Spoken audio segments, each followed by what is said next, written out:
ओम शांति 23 मे 2026 प्रातः मुरली बाबा कहते मिठे बच्चे रावण तुमको बहुत कष्ट देछि। एबे तुमर कष्ट को दूर करिबा पाई भक्त मानकर रक्षक भगवान आसिछंती। रावण तुमको बहुत कष्ट देछि। एबे तुमर कष्ट को दूर करिबा पाई भक्त मानकर रक्षक भगवान आसिछंती। प्रश्न सुपुत्र संतान मानकर मुख्य दुईटी लक्षण सुनाओ। सुपुत्र संतान मानकर मुख्य दुईटी लक्षण सुनाओ। उत्तर सुसंतान माने सर्वदा माता पिता अर्थात ब्रह्मा सरस्वती को अनुसरण करी सिंहासनर अधिकारी हेबे। पुरुषार्थ रे लागी पड़िबे। सेमानकर पितांक प्रति सच्चा स्नेह थिबो। सच्चा स्नेह थिबा पिला माने सर्वदा श्रीमतरे चलिबे। जदि भितरे सत्यता नहीं तेबे बाबांको स्मृति रे रही पारिबे नहीं। गीत भोलानाथ से निराला। ओम शांति। मधुर संतान माने एही भक्ति मार्गर गीत सुनिले भक्त एही गीतर अर्थ को जानती नहीं। तुमे भगवान को संतान होइछ। भगवान भक्त मानकर रक्षक अटंती। तुमे मध्य भक्त मानकर रक्षक अट। भक्त मानकर रक्षा करुछ। केउ विपत्ति पड़िछि जहा तारा भक्त रक्षा पाइबा पाई भगवान को डाकुछंती। भक्त मानकु रावण बहुत दुख देउछि। रावण संप्रदाय दुखरे पीड़ित होइछंती। तेणु भोलानाथ को मने पकाउछंती। से हेउछंती रावण संप्रदाय। ये हेउछंती राम संप्रदाय। भक्त मानकु एहा जणा ही नहीं जे आमर रक्षक किए। जदिउ गायन करि थांती भोलानाथ रक्षक अटंती किंतु किपरि रक्षा करंती एहा जानती नहीं। तुमे पिला माने एबे जानुछ जे भोलानाथ शिव बाबा ही बिगिड़ी जाइथिबा कथा को ठीक करूछंती। दुनिया को तो एहा जणा नहीं जे भगवान काहा को कहा जाए। जदि भगवान को परिचय थांता तेबे तांकर रचनार आदि मध्य अंत को मध्य जानी थांते। ना भगवान को जानिछंती ना रचनार परिचय अछि। तेणु एही परि मनुष्य संप्रदाय को अंध कुहा जाए। अन्य पटरे तुमे अछ जहाकु दिव्य दृष्टि मिलिछि। तुमर नाम हेउछि ब्रह्मा कुमार कुमारी। बोर्ड उपरे मध्य नाम लेखा होइछि ब्रह्मा कुमारी ईश्वरीय विश्वविद्यालय। केवल ब्रह्मा कुमारी होई परिबे नाही। प्रजापिता ब्रह्मा अछंती ना। पितांक पाखरे पुओ एवं झियो उभय थांती।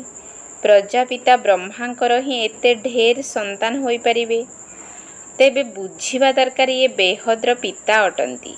एहा मध्य जानिछंती ब्रह्मा विष्णु शंकरंक रचयिता बाबा ही अटंती जहांकु निराकार कुहा जाए। ये बेहद्र पिता होई गले। एहा मध्य जानिछ परम पिता परमात्मा ब्रह्मांक द्वारा रचना करुछंती। समस्ते रचना एहांकर सबु मनुष्य वास्तव रे शिववंशी अटंती। एबे तुमे प्रजापिता ब्रह्मांकर संतान होइछ। एहा हेउछि नुआ रचना। परम पिता परमात्मा ब्रह्मांक द्वारा रचना करुछंती। तेणु तुमको ब्रह्मा कुमार कुमारी कुहा जाउछि। एते बेहद्र संतान अछंती तेबे निश्चय बेहद्र संपत्ति नेउथिबे। संतान माने जानिछंती आम ब्रह्मा कुमार कुमारी मानकु शिव बाबा पोष्य रूपे ग्रहण करिछंती। शिव बाबा कहउछंती तुमे मोर संतान अट। तुमे आत्मा माने मध्य निराकार थिलो किंतु ज्ञान तो साकार रे दरकार ना। तुमे जानिछ आमे आदि सनातन देवी देवता धर्मर थिलु। एइठी ब्रह्मांक द्वारा रचना हेउछि। शिव जयंती मध्य एइठी पालन करा जाउछि। एई मगध देश रे ही जन्म नेइछंती।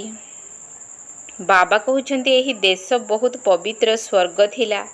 एबे एहाकु नरक मगध देश बोली कुहा जाउछि। पुणी स्वर्ग हेबार अछि। तुम्भमानक बुद्धि रे अछि शिव बाबा आमको पुनर्बार राजयोग शिखाई पवित्र करुछंती। गायन मध्य करंती भक्त मानकर रक्षक पतित पावन भगवान अटंती। ଭକ୍ତମାନେ ହିଁ ଡାକୁଛନ୍ତି, ପତିତ ହୋଇ ମଧ୍ୟ ନିଜକୁ ପତିତ ଭାବୁନାହାନ୍ତି। ବାବା ବୁଝାଉଛନ୍ତି ତୁମେ ସମସ୍ତେ ପତିତ ଅଟ। ପାବନ ଦୁନିଆ ସତ୍ୟ ଯୁଗକୁ, ପତିତ ଦୁନିଆ କଳି ଯୁଗକୁ କୁହାଯାଏ। ବାବା ତୁମକୁ ସବୁ ସଠିକ୍ କଥା ବତାଉଛନ୍ତି। ଲକ୍ଷ ଲକ୍ଷ ବର୍ଷର କିଛି ଜିନିଷ ନଥାଏ। ମନୁଷ୍ୟ ଘୋର ଅନ୍ଧକାରରେ ଅଛନ୍ତି। ଭାବୁଛନ୍ତି କଳିଯୁଗ ତ ଏବେ ଛୋଟ ପିଲା ଅଟେ, ଆଉ ତୁମେ ଜାଣୁଛ ମୃତ୍ୟୁ ସମ୍ମୁଖରେ ଉପସ୍ଥିତ। ଅନ୍ଧକାର ଏବଂ ଆଲୋକର ବର୍ଣ୍ଣନା ସଙ୍ଗମରେ ହିଁ କରାଯାଏ। ଏବେ ତୁମେ ଘୋର ପ୍ରକାଶକୁ ଆସିଛ। ତୁମେ ସତ୍ୟ ଯୁଗରେ ଏହି ବର୍ଣ୍ଣନା କରିପାରିବ ନାହିଁ। ଏହି ଜ୍ଞାନ ସେଠାରେ ରହିବ ନାହିଁ। ଏହି ସମୟରେ ବାବା ବସି ସନ୍ତାନମାନଙ୍କୁ ବୁଝାଉଛନ୍ତି, ତୁମେ ସତ୍ୟ ଯୁଗରେ ସୂର୍ଯ୍ୟବଂଶୀ କୂଳର ଥିଲ, ପୁଣି ଅନ୍ତ ସମୟରେ ଆସି ଶୂଦ୍ରବଂଶୀ କୂଳର ହୋଇଛ, ପୁଣି ଏବେ ବ୍ରାହ୍ମଣ ବଂଶୀ ହୋଇଛ। ଏବେ ତୁମେ ହେଉଛ ସର୍ବୋତ୍ତମ ବ୍ରାହ୍ମଣ କୂଳର। ତୁମେ ହେଉଛ ସର୍ବୋଚ୍ଚ। ଏହା ଈଶ୍ୱରୀୟ କୂଳ ଅଟେ ନା। ବାବାଙ୍କ ପାଖକୁ ଆସିଲେ ବାବା ପଚାରନ୍ତି କାହା ପାଖକୁ ଆସିଛ? ତେବେ କହନ୍ତି ପିତାଙ୍କ ପାଖକୁ। 2 ଜଣ ପିତା ଅଛନ୍ତି, ଜଣେ ଲୌକିକ, ଅନ୍ୟ ଜଣେ ପାରଲୌକିକ। ସବୁ ଶାଳଗ୍ରାମଙ୍କର ପିତା ଏକ ଶିବ ଅଟନ୍ତି। ତୁମ ବୁଦ୍ଧିରେ ଏହି କଥା ରହିଛି, ଆମେ ଜଣେ ପିତାଙ୍କର ସନ୍ତାନ, ଯାହାଙ୍କଠାରୁ ସମ୍ପତ୍ତି ନେଉଛୁ। ନିରାକାର ବାବା ସମ୍ପତ୍ତି ତ ସାକାରଙ୍କ ଦ୍ୱାରା ହିଁ ଦେବେ ନା। ବାବା ନିଜେ କହୁଛନ୍ତି ମୁଁ ସାଧାରଣ ଶରୀରରେ ଆସି ପ୍ରବେଶ କରୁଛି। ବାବା ଏବେ ପିଲାମାନଙ୍କୁ କହୁଛନ୍ତି, ପିଲାମାନେ ଦେହୀ ଅଭିମାନୀ ହୁଅ, ନିଜକୁ ଆତ୍ମା ମନେ କର। ଏଇ ଦେହ ବିନାଶୀ, ଆତ୍ମା ଅବିନାଶୀ ଅଟେ। ଆତ୍ମାକୁ ହିଁ 84 ଜନ୍ମ ନେବାକୁ ପଡ଼େ, ଦେହକୁ ନୁହେଁ। ଦେହ ତ ବଦଳି ଯାଇଥାଏ, ପୁଣି ଅଲଗା ମିତ୍ର ସମ୍ବନ୍ଧୀ ମିଳିଥାନ୍ତି। ଏବେ ଆତ୍ମାକୁ ବେହଦ୍ର ପିତା ପରମପିତା ପରମାତ୍ମାଙ୍କ ଠାରୁ ସମ୍ପତ୍ତି ନେବାର ଅଛି। ତୁମେ ହିଁ ଶୁଣି ଧାରଣ କରୁଛ। ତୁମ ଆତ୍ମାରେ ସଂସ୍କାର ଅଛି। ଆତ୍ମାରେ ହିଁ ସଂସ୍କାର ରହିଥାଏ। ଏପରି ନୁହେଁ ଯେ ସଂସ୍କାର ଶରୀରରେ ରହୁଛି ବୋଲି କୁହାଯିବ। ନା, ତୁମ ଆତ୍ମାର ସଂସ୍କାର ତମ ପ୍ରଧାନ ହୋଇଯାଇଛି। ଏବେ ତାହାକୁ ପରିବର୍ତ୍ତନ କରିବାର ଅଛି, ଯାହାକୁ କାୟା କଳ୍ପତରୁ ବୋଲି କୁହାଯାଏ। କାୟା କଳ୍ପବୃକ୍ଷ ସମାନ ହୁଏ, ଦୀର୍ଘାୟୁ ହୋଇଥାନ୍ତି। ତୁମେ ଜାଣିଛ ଏଠାରେ ଅଳ୍ପାୟୁ ହୋଇଥାନ୍ତି। ଛୋଟ ଆୟୁଷରେ ମଧ୍ୟ ଅକାଳ ମୃତ୍ୟୁ ହୋଇଯାଏ। ଏବେ ତୁମେ କାଳ ଉପରେ ବିଜୟୀ ହେଉଛ। ସେଠାରେ କାଳ କେବେ ଖାଏ ନାହିଁ। ଅକାଳରେ କେବେ ଶରୀର ଛାଡ଼ିବେ ନାହିଁ। ତୁମେ ଜାଣିଛ ଏବେ ଏହି ଶରୀର ବୁଢ଼ା ହୋଇଯାଇଛି। ଏହାକୁ ଛାଡ଼ି ନୂଆ ନେବାର ଅଛି। ଶରୀର ଛାଡ଼ିବା ବେଳେ ମଧ୍ୟ ବାଜା ବାଜେ। ଜନ୍ମ ନେବା ବେଳେ ମଧ୍ୟ ବାଜା ବାଜିଥାଏ। ସେଠାରେ କାନ୍ଦିବାର କଥା ହିଁ ନଥାଏ। ତୁମକୁ ଭ୍ରମରୀର ଦୃଷ୍ଟାନ୍ତ ମଧ୍ୟ ବୁଝାଯାଇଛି। ତୁମେ ହେଉଛ ବ୍ରାହ୍ମଣ ବ୍ରାହ୍ମଣୀ। ବ୍ରାହ୍ମଣୀ ଏବଂ ଭ୍ରମରୀର ରାଶି ମିଶିଯାଏ। ଯେଉଁ କାମ ଭ୍ରମରୀ କରେ ତାହା ତୁମେ ମଧ୍ୟ କରୁଛ। ଆଶ୍ଚର୍ଯ୍ୟର କଥା ନା। ଭ୍ରମରୀର, କଇଁଛର, ସର୍ପର ଦୃଷ୍ଟାନ୍ତ ଏହା ସବୁ ଶାସ୍ତ୍ରରେ ଅଛି। ସନ୍ନ୍ୟାସୀମାନେ ମଧ୍ୟ ଏହି ଦୃଷ୍ଟାନ୍ତ ଦିଅନ୍ତି। ଏବେ ତୁମେ ପିଲାମାନେ ଏସବୁ କଥା ବାବାଙ୍କ ଦ୍ୱାରା ବୁଝୁଛ। ତାହା ହେଲା ଭକ୍ତି ମାର୍ଗ। ବର୍ତ୍ତମାନ ଅତୀତର ଗାୟନ କରାଯାଉଛି। ଏହା ପୁଣି ପରେ ଗାୟନ ହେବ। ଏହି ସମୟରେ ହିଁ ବାବା ଏହି ଶରୀରରେ ଆସୁଛନ୍ତି। ବ୍ରହ୍ମାଙ୍କୁ ଭଗବାନ କୁହାଯାଏ ନାହିଁ। ତେବେ ଏହା ପୁଣି ଅନ୍ଧଶ୍ରଦ୍ଧା ହୋଇଯିବ। ଏପରି ମଧ୍ୟ ମନୁଷ୍ୟ ଅଛନ୍ତି ଯିଏ ରାମଙ୍କୁ କୃଷ୍ଣଙ୍କୁ ଭଗବାନ ବୋଲି ଭାବନ୍ତି। କୃଷ୍ଣ ରାମଙ୍କୁ ମଧ୍ୟ ସର୍ବବ୍ୟାପୀ କହୁଛନ୍ତି। କେହି କୃଷ୍ଣପନ୍ଥୀ, କେହି ରାଧେପନ୍ଥୀ ଥାଆନ୍ତି। ରାଧେପନ୍ଥୀ ବାଲା କହିବେ ସର୍ବତ୍ର ରାଧେ ହିଁ ରାଧେ। କୃଷ୍ଣପନ୍ଥୀ ବାଲା କହିବେ ଯେଉଁଠି ଦେଖ କୃଷ୍ଣ ହିଁ କୃଷ୍ଣ ଅଛନ୍ତି। ରାମପନ୍ଥୀ ରାମ ହିଁ ରାମ ଅଛନ୍ତି ବୋଲି କହିବେ। ଭାବନ୍ତି ଯେ ରାମ କୃଷ୍ଣଙ୍କ ଠାରୁ ବଡ଼ କାହିଁକି ନା ରାମଙ୍କୁ ତ୍ରେତା ଯୁଗରେ ଏବଂ କୃଷ୍ଣଙ୍କୁ ଦ୍ୱାପର ଯୁଗରେ ଦେଖାଇଛନ୍ତି। କେତେ ଅଜ୍ଞାନ ଅଟେ। ଏବେ ବାବା ତୁମ୍ଭମାନଙ୍କୁ ବୁଝାଉଛନ୍ତି। କେତେ ଢେର ବ୍ରହ୍ମା କୁମାର କୁମାରୀମାନେ ଅଛନ୍ତି। ତେବେ ନିଶ୍ଚୟ ବେହଦ୍ର ପିତା ମଧ୍ୟ ଥିବେ। ତୁମେ କାହାକୁ ମଧ୍ୟ ପଚାରିପାରିବ କେବେ ପ୍ରଜାପିତା ବ୍ରହ୍ମାଙ୍କର ନାମ ଶୁଣିଛ? ବାବା ସ୍ୱର୍ଗର ରଚନା କରୁଛନ୍ତି। ଗାୟନ ମଧ୍ୟ କରାଯାଏ। ବ୍ରହ୍ମାଙ୍କ ଦ୍ୱାରା ବ୍ରାହ୍ମଣଙ୍କର ରଚନା ହେଉଛି। ଯେ ପର୍ଯ୍ୟନ୍ତ ତୁମେ ବ୍ରହ୍ମାଙ୍କର ମୁଖବଂଶାବଳୀ ହୋଇନାହଁ, ସେ ପର୍ଯ୍ୟନ୍ତ ଦାଦାଙ୍କ ଠାରୁ ସମ୍ପତ୍ତି ନେଇପାରିବ ନାହିଁ। ବେହଦ୍ର ସନ୍ତାନମାନେ ବେହଦ୍ର ସମ୍ପତ୍ତି ବାବାଙ୍କ ଠାରୁ ନେଉଛନ୍ତି। ଆଗରୁ ନିଶ୍ଚୟ ନେଇଥିଲେ, ନିଶ୍ଚୟ ସ୍ୱର୍ଗବାସୀ ହୋଇଥିଲେ, ଏବେ ନର୍କବାସୀ ହୋଇଯାଇଛନ୍ତି। ଏବେ ପୁଣି ପ୍ରଜାପିତା ବ୍ରହ୍ମାଙ୍କ ଦ୍ୱାରା ପରମପିତା ପରମାତ୍ମା ବିଷ୍ଣୁପୁରୀ ଅର୍ଥାତ୍ ସ୍ୱର୍ଗ ରଚନା କରୁଛନ୍ତି। କେତେ ସହଜ ଅଟେ। ଶିବ ବାବା ପଚାରୁଛନ୍ତି, ତୁମ ପାଖରେ ଏହି ଜ୍ଞାନ ପୂର୍ବରୁ ଥିଲା? ବ୍ରହ୍ମାଙ୍କ ଆତ୍ମା ହିଁ କହୁଛି, ମୋ ପାଖରେ ଏହି ଜ୍ଞାନ ନଥିଲା। ମୁଁ ମଧ୍ୟ ବିଷ୍ଣୁଙ୍କ ପୂଜାରୀ ଥିଲି। ଯିଏ ପୂଜ୍ୟ ଥିଲେ ସେମାନେ ଏବେ ଆସି ପୂଜାରୀ ହୋଇଛନ୍ତି। ଏବେ ପୁଣି ବାବା ଆସି ପୂଜାରୀରୁ ପୂଜ୍ୟ ଦେବତା କରୁଛନ୍ତି। ତୁମେମାନେ ମନ ଭିତରେ ବହୁତ ଖୁସି ହେବା ଉଚିତ ଯେ ବର୍ତ୍ତମାନ ପରମପିତା ପରମାତ୍ମା ପୁନଃ ଆସି ଆମକୁ ପୋଷ୍ୟ ରୂପେ ଗ୍ରହଣ କରିଛନ୍ତି। ମନୁଷ୍ୟ ମନୁଷ୍ୟକୁ ପୋଷ୍ୟ କରିଥାନ୍ତି ନା? ବହୁତ ମନୁଷ୍ୟ ଅଛନ୍ତି ଯାହାଙ୍କର ନିଜର ସନ୍ତାନ ନଥାନ୍ତି, ତେଣୁ ପୋଷ୍ୟ କରିଥାନ୍ତି। ଏବେ ବାବା ଜାଣିଛନ୍ତି ମୋର ସନ୍ତାନମାନେ ସମସ୍ତେ ରାବଣର ହୋଇଯାଇଛନ୍ତି, ତେଣୁ ମୋତେ ଆସି ପୁନର୍ବାର ପୋଷ୍ୟ କରିବାକୁ ପଡ଼ିବ। ତେଣୁ ବ୍ରହ୍ମାଙ୍କ ଦ୍ୱାରା ନିଜର ସନ୍ତାନମାନଙ୍କୁ ପୋଷ୍ୟ କରୁଛନ୍ତି। ଏହିପରି ପୋଷ୍ୟ କରିବା କେତେ ଆଶ୍ଚର୍ଯ୍ୟଜନକ କଥା। ତୁମେ ହିଁ ଜାଣିଛ ଶିବ ବାବା ଆମକୁ ବ୍ରହ୍ମାଙ୍କ ଦ୍ୱାରା ପୋଷ୍ୟ କରିଛନ୍ତି। ଶିବ ବାବା କହୁଛନ୍ତି, ମୁଁ ତୁମ୍ଭମାନଙ୍କୁ ବେହଦ ସୁଖର ସମ୍ପତ୍ତି ଦେବା ପାଇଁ ପୋଷ୍ୟ କରିଛି। ଏହି ବ୍ରହ୍ମା ତ ସୁଖର ସମ୍ପତ୍ତି ଦେଇପାରିବେ ନାହିଁ। ଏହି ପ୍ରଜାପିତା ବ୍ରହ୍ମା ମଧ୍ୟ ମନୁଷ୍ୟ ଅଟନ୍ତି ନା? କୌଣସି ମନୁଷ୍ୟ ଏହି ଜ୍ଞାନ ଦେଇପାରିବେ ନାହିଁ। ଜ୍ଞାନର ସାଗର ନିରାକାର ପରମପିତା ପରମାତ୍ମା ହିଁ ଏହି ଜ୍ଞାନ ଦେଉଛନ୍ତି। ବ୍ରହ୍ମାଙ୍କୁ ଅଥବା ବିଷ୍ଣୁଙ୍କୁ ଜ୍ଞାନର ସାଗର କୁହାଯାଏ ନାହିଁ। ଏହି ତିନି ଜଣଙ୍କର ମହିମା ଅଲଗା। ଜ୍ଞାନର ସାଗର ପତିତ ପାବନ ଏକମାତ୍ର ବାବା ହିଁ ଅଟନ୍ତି। ସାରା ଦୁନିଆର ମନୁଷ୍ୟ ତାଙ୍କୁ ହିଁ ଡାକୁଛନ୍ତି।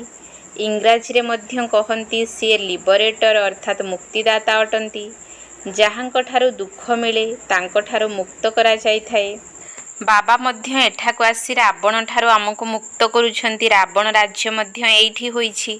ଏଇଠି ହିଁ ରାବଣକୁ ଜଳାଉଛନ୍ତି। ଜଳାଇ ପୁଣି କହୁଛନ୍ତି ସୁନାର ଲଙ୍କା ଲୁଟିବାକୁ ଯାଉଛି। ତାଙ୍କୁ ତ କିଛି ଜଣା ନାହିଁ ଯେ ରାବଣ କେଉଁ ସମୟର ଶତ୍ରୁ। ଭାବୁଛନ୍ତି ଯେ ରାମଙ୍କ ସୀତା ଚୋରି ହେଲା। ଏକଥା ବୁଝନ୍ତି ନାହିଁ ଯେ ଆମେ ହେଉଛୁ ସମସ୍ତେ ସୀତା। ଆମେ ରାବଣର ଜେଲରେ ପଡ଼ିଯାଇଛୁ। ଏହି ଜ୍ଞାନ କାହା ପାଖରେ ବି ନାହିଁ। ଖାଲି ବସି କାହାଣୀ ଶୁଣାନ୍ତି। ଶିବ ବାବା କହୁଛନ୍ତି, ମୁଁ ଦୂର ଦେଶର ନିବାସୀ, ଏଇ ପରଦେଶକୁ ଆସିଛି। ଏହି ପତିତ ଦୁନିଆ ହେଉଛି ପୁରୁଣା ରାବଣ ଦୁନିଆ। ଡାକୁଛନ୍ତି ମଧ୍ୟ, ହେ ବାବା ଆସ, ଆମେ ପତିତ ହୋଇଯାଇଛୁ। ବାବା କହୁଛନ୍ତି, ମୋତେ ପବିତ୍ର କରିବା ପାଇଁ ଏହି ପତିତ ଦୁନିଆକୁ ଆସିବାକୁ ପଡ଼ୁଛି। ମୋତେ ସେହି ଶରୀରରେ ଆସିବାକୁ ହୁଏ ଯିଏ ପ୍ରଥମ ନମ୍ବରରେ ପବିତ୍ର ଥିଲେ। ଯିଏ ସୁନ୍ଦର ଥିଲେ ସିଏ ଏବେ ଶ୍ୟାମଳ ହୋଇଯାଇଛନ୍ତି। କେତେ ବିଚିତ୍ର କଥା। ଶ୍ରୀକୃଷ୍ଣଙ୍କୁ ଶ୍ୟାମ ସୁନ୍ଦର କାହିଁକି କୁହାଯାଏ ଏହା କାହାକୁ ଜଣା ନାହିଁ। କ'ଣ କେବଳ ଶ୍ରୀକୃଷ୍ଣଙ୍କୁ ସର୍ପ ଦଂଶନ କଲା? ସତ୍ୟଯୁଗରେ କ'ଣ ସର୍ପ ଆଦି ଥାଆନ୍ତି? ବାବା କହୁଛନ୍ତି, ଏହି ଅନ୍ତିମ ଜନ୍ମରେ ମୋ ପାଇଁ ପବିତ୍ର ହୁଅ। ତେବେ ପବିତ୍ର ଦୁନିଆର ମାଲିକ ହେବ। କେବଳ ମୋତେ ମନେ ପକାଅ ଆଉ ପବିତ୍ର ହୁଅ। ଅଲଫ ଅର୍ଥାତ୍ ବାବାଙ୍କୁ ମନେ ପକାଅ। ତେବେ ବେ ବାଦଶାହୀ ତୁମର। ଏହା ହେଉଛି ସହଜ ରାଜଯୋଗ, ସହଜ ରାଜତ୍ୱ। ସନ୍ତାନ ଜନ୍ମ ହେଲା ଆଉ ସମ୍ପତ୍ତିର ଅଧିକାରୀ ହେଲା। ଏଠାରେ ମଧ୍ୟ ପିଲାମାନେ ଜାଣିଛନ୍ତି ଯେ ଆମେ ପିତାଙ୍କର ହୋଇଛୁ, ତେଣୁ ସ୍ୱର୍ଗର ରାଜ୍ୟଭାଗ୍ୟର ଆମେ ହକଦାର ଅଟୁ। ଏବେ ବାବା କହୁଛନ୍ତି, ସତୋପ୍ରଧାନରୁ ତୁମେ ତମୋପ୍ରଧାନ ହୋଇଯାଇଛ। ପୁଣି ସତୋପ୍ରଧାନ ହେବାର ଅଛି। ଯୋଗ ଏବଂ ଜ୍ଞାନ ଶିଖାଇବାରେ ଗୋଟିଏ ସେକେଣ୍ଡ ଲାଗେ। ସନ୍ତାନ ଜନ୍ମ ହେଲା ତ ନିଶ୍ଚୟ ଅଧିକାରୀ ହେଲା। ତୁମେ ବାବାଙ୍କର ହୋଇଛ, ତେବେ ରାଜଧାନୀର ସମ୍ପତ୍ତି ତୁମର। କିନ୍ତୁ ରାଜାରାଣୀ ତ ସମସ୍ତେ ହେବେ ନାହିଁ। ଏହା ହେଉଛି ରାଜଯୋଗ। ରାଜା, ରାଣୀ, ପ୍ରଜା, ସାହୁକାର, ଗରିବ ସବୁ ଦରକାର। ସେଇଥିପାଇଁ ରୁଦ୍ରମାଳା ମଧ୍ୟ ତିଆରି ହୋଇଛି, ଯାହାକୁ ଭକ୍ତି ମାର୍ଗରେ ଜପ କରନ୍ତି। ତୁମେ ଜାଣିଛ ଆମେ ରାଜଯୋଗ ଶିଖିବାକୁ ଆସିଛୁ। ମାତା ପିତାଙ୍କୁ ଅନୁକରଣ କରି ସର୍ବପ୍ରଥମେ ସୂର୍ଯ୍ୟବଂଶୀ ଚନ୍ଦ୍ରବଂଶୀ ହେବା। ସିଏ ସୁସନ୍ତାନ ଅଟେ, ଯିଏ ମାତା ପିତାଙ୍କୁ ଅନୁକରଣ କରି ସିଂହାସନର ଅଧିକାରୀ ହୁଅନ୍ତି। ତେଣୁ ଖୁବ୍ ପୁରୁଷାର୍ଥ କରିବା ଉଚିତ। ବାବା କହୁଛନ୍ତି, ମୋତେ ମନେ ପକାଅ, କିନ୍ତୁ ମନେ ପକାଉ ନାହାନ୍ତି। ଶ୍ରୀମତ ପାଳନ କରୁନାହାନ୍ତି। ନିଜ ଭିତରେ ସତ୍ୟତା ନାହିଁ। ହୃଦୟ ନିର୍ମଳ ଥିଲେ ଶ୍ରୀମତ ପାଳନ କରିବେ।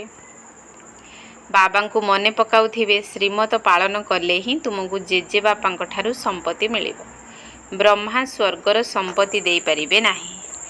ଜେଜେବାପାଙ୍କ ସମ୍ପତ୍ତିରେ ନାତିମାନଙ୍କର ଅଧିକାର ଥାଏ। ବାପାଙ୍କର ସମ୍ପତ୍ତିରେ ସନ୍ତାନମାନେ ଭାଗିଦାର ହୁଅନ୍ତି, ତେଣୁ ହକଦାର ଅଟନ୍ତି। ଏଠାରେ ତୁମକୁ ଶିବ ବାବାଙ୍କ ଠାରୁ ସମ୍ପତ୍ତି ମିଳୁଛି। ଜ୍ଞାନ ରତ୍ନ ମଧ୍ୟ ତାଙ୍କଠାରୁ ହିଁ ମିଳୁଛି। ତୁମେ ଜାଣୁଛ ଆମେ ବ୍ରାହ୍ମଣ ହିଁ ପୁନଃ ଦେବୀ ଦେବତା ହେବୁ। ଜଗଦମ୍ବା କିଏ? ବାବା ବୁଝାଉଛନ୍ତି ଇଏ ବ୍ରାହ୍ମଣୀ ଥିଲେ, ଜ୍ଞାନ ଜ୍ଞାନେଶ୍ୱରୀ ଥିଲେ, ପୁଣି ରାଜ ରାଜେଶ୍ୱରୀ ହେଉଛନ୍ତି। ତୁମେ ମଧ୍ୟ ଏହିପରି ହେଉଛ। ଆଚ୍ଛା, ମିଠା ମିଠା ଶିଖିଲ ଧେ ସନ୍ତାନମାନଙ୍କ ପ୍ରତି ମାତା ପିତା ବାପଦାଦାଙ୍କର ମଧୁର ସ୍ନେହ ସମ୍ପନ୍ନ ଶୁଭେଚ୍ଛା ଏବଂ ସୁପ୍ରଭାତ। ଆତ୍ମିକ ପିତାଙ୍କର ଆତ୍ମିକ ସନ୍ତାନମାନଙ୍କୁ ନମସ୍ତେ। ଆତ୍ମିକ ସନ୍ତାନମାନଙ୍କର ଆତ୍ମିକ ବାପଦାଦାଙ୍କୁ ନମସ୍ତେ ନମସ୍ତେ ନମସ୍ତେ। ସୁପ୍ରଭାତ। ଧାରଣା ପାଇଁ ମୁଖ୍ୟ ସାର। 1 ନମ୍ବର ପଏଣ୍ଟ। ଆତ୍ମାରେ ଯେଉଁ ତମୋ ପ୍ରଧାନତାର ସଂସ୍କାର ଅଛି ତାହାକୁ ଯୋଗ ବଳ ଦ୍ୱାରା ପରିବର୍ତ୍ତନ କରିବାକୁ ହେବ। ସତୋପ୍ରଧାନ ହେବାକୁ ପଡ଼ିବ। ଆତ୍ମାରେ ଯେଉଁ ତମୋ ପ୍ରଧାନତାର ସଂସ୍କାର ଅଛି ତାହାକୁ ଯୋଗ ବଳ ଦ୍ୱାରା ପରିବର୍ତ୍ତନ କରିବାକୁ ହେବ। ସତୋପ୍ରଧାନ ହେବାକୁ ପଡ଼ିବ। 2 ନମ୍ବର ପଏଣ୍ଟ। ବାବାଙ୍କ ଠାରୁ ରାଜ୍ୟ ଭାଗ୍ୟର ସମ୍ପତ୍ତି ନେବା ପାଇଁ ସର୍ବଦା ସୁସନ୍ତାନ ହୋଇ ଶ୍ରୀମତ ପାଳନ କରିବାକୁ ହେବ। ସଚ୍ଚା ବାବାଙ୍କ ସହିତ ସଚ୍ଚା ହୋଇ ରହିବାକୁ ହେବ। ମାତା ପିତାଙ୍କୁ ସମ୍ପୂର୍ଣ୍ଣ ଅନୁକରଣ କରିବାକୁ ପଡ଼ିବ। ସଦାସର୍ବଦା ଜ୍ଞାନରତ୍ନ ଦାନ ଦେବାକୁ ହେବ। ବାବାଙ୍କ ଠାରୁ ରାଜ୍ୟ ଭାଗ୍ୟର ସମ୍ପତ୍ତି ନେବା ପାଇଁ ସର୍ବଦା ସୁସନ୍ତାନ ହୋଇ ଶ୍ରୀମତ ପାଳନ କରିବାକୁ ହେବ। ସଚ୍ଚା ବାବାଙ୍କ ସହିତ ସଚ୍ଚା ହୋଇ ରହିବାକୁ ହେବ। ମାତା ପିତାଙ୍କୁ ସମ୍ପୂର୍ଣ୍ଣ ଅନୁକରଣ କରିବାକୁ ପଡ଼ିବ। ସଦାସର୍ବଦା ଜ୍ଞାନରତ୍ନ ଦାନ ଦେବାକୁ ହେବ। ବରଦାନ। ନିଜର ପରିବର୍ତ୍ତନ ଦ୍ୱାରା ନିରନ୍ତର ବିଜୟର ଅନୁଭୂତି କରୁଥିବା ସଚ୍ଚା ସେବାଧାରୀ ଭବ। ନିଜର ପରିବର୍ତ୍ତନ ଦ୍ୱାରା ନିରନ୍ତର ବିଜୟର ଅନୁଭୂତି କରୁଥିବା ସଚ୍ଚା ସେବାଧାରୀ ଭବ। ଯେପରି ନିରନ୍ତର ଯୋଗୀ ହୋଇଛ ସେହିପରି ନିରନ୍ତର ବିଜୟୀ ମଧ୍ୟ ହୁଅ। ତାହା ହେଲେ ସଚ୍ଚା ସେବାଧାରୀ ହୋଇଯିବ। କାହିଁକିନା ବିଜୟୀ ଆତ୍ମା ଯେତେବେଳେ ପ୍ରତ୍ୟେକ ସଂକଳ୍ପରେ ପ୍ରତି ପାଦରେ ବିଜୟର ଅନୁଭବ କରିଥାଏ ସେତେବେଳେ ତାର ପରିବର୍ତ୍ତନ ଦେଖି ଅନେକ ଆତ୍ମାଙ୍କର ସେବା ସ୍ୱତଃ ହୋଇଥାଏ। ତାଙ୍କର ନୟନ ଆତ୍ମ ଅଭିମାନୀ ସ୍ଥିତିର ଅନୁଭବ କରାଇଥାଏ। ତାର ଚାଲିଚଳନ ବାବାଙ୍କର ଚରିତ୍ରର ସାକ୍ଷାତକାର କରାଇଥାଏ। ମସ୍ତକ ଦ୍ୱାରା ମସ୍ତକ ମଣିର ସାକ୍ଷାତକାର ହୋଇଥାଏ।